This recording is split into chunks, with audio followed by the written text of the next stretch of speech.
6월 20일 은총의 숲 새벽 묵상입니다. 오늘의 성경은 시편 97편입니다. 여호와께서 다스리시니. 시편 97편은 여호와께서 통치하신다는 믿음을 노래합니다. 하나님은 우주와 인생과 만물을 통치하십니다. 이로 인해 성도들은 기뻐하고 하나님을 경배합니다. 하나님을 믿는 사람은 하나님이 통치하신다는 사실을 인정하고 순복하는 사람들입니다. 이 믿음을 가지고 하나님을 찬양하는 것이 왜 기쁨입니까? 얼핏 보면 세상은 강대국의 지도자나 글로벌 기업이나 혹은 전제 정권을 이끄는 독재자가 다스리는 것처럼 보입니다. 혹은 영적으로 볼 때 사탄이 큰 힘을 발휘하는 것처럼 보이기도 합니다. 아닙니다. 하나님이 다스리십니다. 하나님의 능력으로 부활하신 주님께서는 사망과 음부의 권세를 다스릴 권세가 자신에게 있음을 분명히 알리셨습니다. 이를 아는 것은 큰 즐거움이고 능력입니다. 그래서 땅과 허다한 섬들이 기뻐하고 즐거워하는 것입니다. 때로 하나님의 통치는 구름과 흑암에 둘러싸여 잘 보이지 않는 것처럼 생각되지만 하나님의 통치의 기초는 의와 공평입니다. 그래서 하나님의 통치를 받게 되면 기쁨이 충만해집니다. 1절에서 노래하는 것처럼 땅과 섬들이 기뻐하는 그 큰 기쁨이 있다면 하나님의 통치를 받고 있는 것입니다. 하나님의 통치는 인생의 질서를 가져옵니다. 바른 질서는 공평과 의를 가져오기 때문에 기쁨이 가득해집니다. 시인은 7절에서 이렇게 노래를 하지요.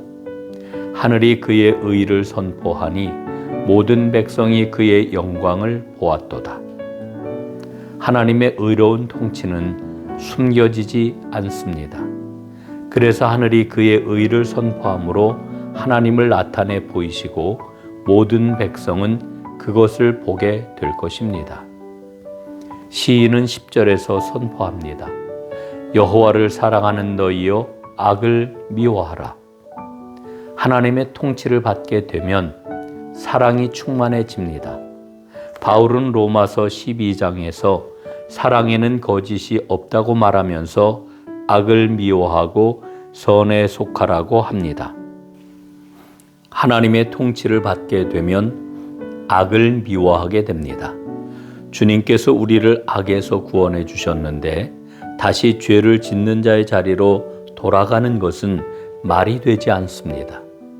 예수님이 바디메오의 눈을 뜨게 해 주셨습니다. 그런데 다시 그가 눈을 감아 버리고 구걸을 하러 다닌다면 말이 안 되지 않습니까? 천국은 악을 거부하는 자리입니다. 악을 미워해야 삶의 주님의 빛이 환히 비추게 됩니다. 주님을 진정으로 사랑하면 다른 것에 관심을 갖지 않게 됩니다.